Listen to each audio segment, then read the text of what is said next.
झारखंड में सभी राजनीतिक दल चुनावी तैयारियों में जुट गए हैं। कोई परिवर्तन यात्रा निकाल रहा है तो कोई मैया सम्मान योजना यात्रा निकाल रहा है। बदलाव संकल्प महासभा भी हो रही है। झारखंड की नई पार्टी JLKM के जयराम महतो ने पूरे राज्य में घूम घूम कर बदलाव संकल्प महासभा शुरू किया है और इसमें जुट रही भीड़ इस बात का संकेत है कि लोग बदलाव के मूड में हैं। और हमारे साथ एक झारखंड की ऐसी शख्सियत है जिसका नाम है टाइगर जयराम महतो। तो टाइगर जयराम महतो आज हमारे साथ हैं। बहुत कीमती वक्त आप इन्होंने मुझको दिया है। चंद सवाल इनसे करेंगे जो आपसे जुड़े हुए हैं। जयराम जी, कितने विधानसभा सीटों पर आप चुनाव लड़ने जा रहे हैं? सर 68 सीटों पे आवेदन मिला है, तो 68 सीटों पे तो चुनाव लड़ेंगे ही। उसके बाद अगर प्रत्याशी अच्छे मिले, दमगर मिले, तो हम लोग बाकी सीटों पे भी सोचेंगे। क्या किसी से तालमेल की बात चल रही है? किसी से कोई तालमेल नहीं। ऐसे संदेश आया था, संदेश को हम लोगों ने स्पष्ट इनकार किया है।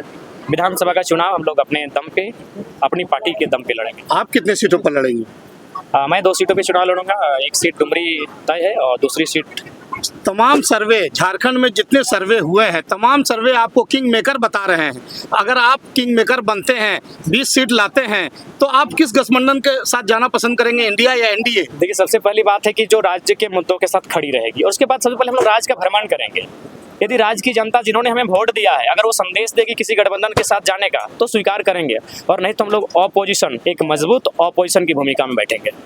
एक बात और, जो झारखंड में नियोजन नीति नहीं बना, अभी आज ही आपका एक सोशल मीडिया पर मैसेज आया, अभी एग्जाम हुआ, उसमें गड़बड़ियां हुई, तो आप कैसे रोकेंगे इनको आने वाले दिनों में जब आप की सरकार? अगर यहाँ अफसर बेलगाम है, उन अफसरों को भय नहीं है। उन्हें उनकी नौकरी जाने का भय होना चाहिए, उन पे कानूनी शिकंजा कसे जाने का भय होना चाहिए। तो हम लोग सरकार में आएंगे तो जो करप्टेड पदाधिकारी होंगे उन पर किसी प्रकार का दया और रहम नहीं किया जाएगा। इसके लिए आपको स्वयं अनकरप्टेड रहना होगा।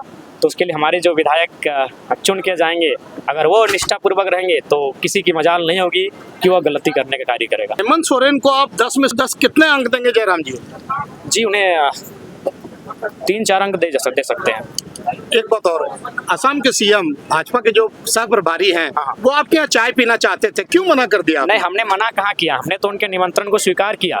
और आप भी एक सम्मानित पत्रकार हैं, मैं आपके थ्रू उनको ये संदेश देना चाहूँगा कि महोदय, आपके निमंत्रण को मैंने स्वीकार किया है। बस वो स्थल मेरे अनुसार होगा, वो पारसनाथ की ऊंची चोटी का कोई पत्थर होगा, चट्टान होगा, वहाँ बैठेंगे। आप अपने सुरक्षा कर्मियों के साथ आइए, आप अपने तमाम कमांडोज के साथ आइए। टाइगर उस पारसनाथ के जंगल में आपसे अकेले मिलेगा और बैठ के हम लोग मार बात खाएंगे।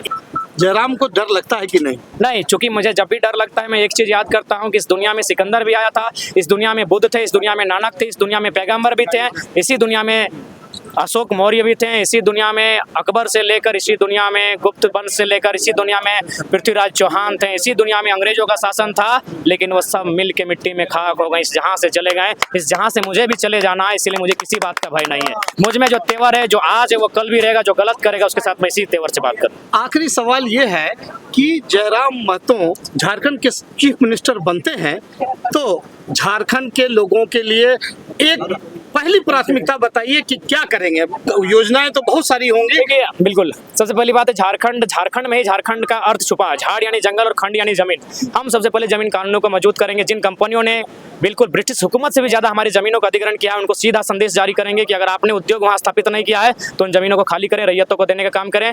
और तमाम CO को हाजिर हो के साथ उन्हें जनपंचायत में भेजेंगे और जो आज जमीन गड़बड़ी का मामला है उसे रोकेंगे। जो GM लैंड का विषय बना है उसे रैयत के पक्ष में रसीद कटवाएंगे, यानी जो जमीन के कानून है उसे सबसे पहले मजबूत बनाएंगे। अगर हमारी जमीन रहेगी तो ही हमारी भाषा, संस्कृति, परंपरा और हमारे लोग रहेंगे, नहीं तो हमें शायद कहीं फुटपाथ में अपना जीवन यापन करना होगा। जिस धड़ल्ले से हमारी जमीनों का अधिग्रहण किया जा रहा है, जिस धड़ल्ले से पंजी 1 और पंजी 2 के नाम पर खेला किया जा रहा है, हम लगता है कि हम एक दिन बेघर हो जाएंगे और माने भूमिहीन होकर रह जाएंगे। जयराम को इतना गुस्सा क्यों आता है? गुस्सा सिस्टम के कारण आता है। मैं जहाँ रहता हूँ चारों तरफ अन्याय और शोषण की प्रकाष्ठा दिखती है। वहाँ मजदूरों को काम लिया जाता है, लेकिन उनका वेतन बनता है 32,000, उन्हें 6,000 अकाउंट में दिया जाता है। और एक हद हो गया। अगर आप चाहेंगे मैं मजदूर सबको मिलाऊंगा। ज्वाइनिंग लेटर के साथ साथ उन्हें रिजाइन का लेटर भी साइन करवाया गया है। ये यूनिवर्सिटी का मामला है, ये आउटसोर्सिंग एजेंसी कंपनी का मामला है। कितना बड़ा हास्यास्पद और कितना बड़ा अलोकतांत्रिक कार्य किया गया है कि ज्वाइनिंग लेटर भी उनको दिया गया है और रिजिग्नेशन लेटर में भी साइन करवाया गया है। यानी जब उस कंपनी का मन होगा, जब उसे मोटा दाम मिलेगा, इस वर्कर को लात मार के भगा दिया जाएगा। ये स्थिति, ये परिस्थिति मेरे राज्य में। एक बात खाली पूछ के खत्म कर करते हैं कि अपने फैन फॉलोवर्स को क्या आप संदेश देना चाहते हैं? उनसे यही कहेंगे मेहनत कीजिए, 2 महीना अगर आप मेहनत करते हैं तो यकीन रखिए आपकी आधी समस्या का समाधान अगले दिन से शुरू हो जाएगा। आपने अभी सुना कि जयराम महतो किस बेबाकी से अपनी बातें कहते हैं और बिना डरे बिना सहमे अब सरकार और सरकार के खिलाफ और आने वाली योजनाओं के बारे में बताते हैं। इससे लगता है कि एक इस झारखंड को ऐसा नौजवान मिला है जो झारखंड के लोगों की तकदीर और तस्वीर बदल सकता है।